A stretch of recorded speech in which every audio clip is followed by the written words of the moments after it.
Today is the day many in DeKalb County have been dreading. Water rates are increasing by 10%, and they'll continue to go up by 10% every year for the next decade. Some people will pay twice the amount they're used to.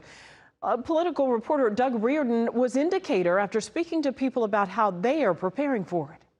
So these rate increases are long in coming. DeKalb County's first water rate increase since 2014 kicked in Friday. The county needs the extra funding to make improvements to their sewer system and water treatment plant. Chief Financial Officer Diane McNabb knows that may come with some sticker shock. Our average water bill at this point is $70.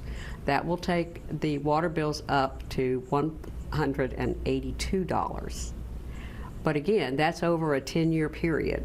Problem is, over half of DeKalb water customers, 100,000 people, are delinquent, some with bills upwards of $50,000. The Urban League of Greater Atlanta is contracted with the county to help with customer advocacy, amnesty for some, and income-based repayment that won't exceed 4.5% of a person's income. McNabb hopes beyond this next decade, this won't happen again. And so I think beyond the 10-year period, we will see more reasonable periodic increases, instead of waiting until it becomes a crisis.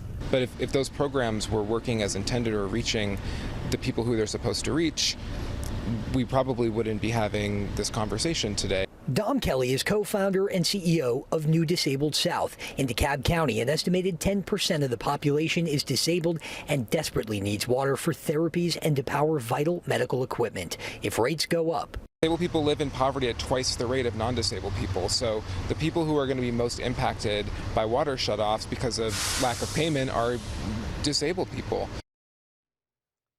And we've learned the Urban League's relief program. They'll be at 774 Jordan Lane in Decatur. That's where they will be basing their relief program and the relief team out of.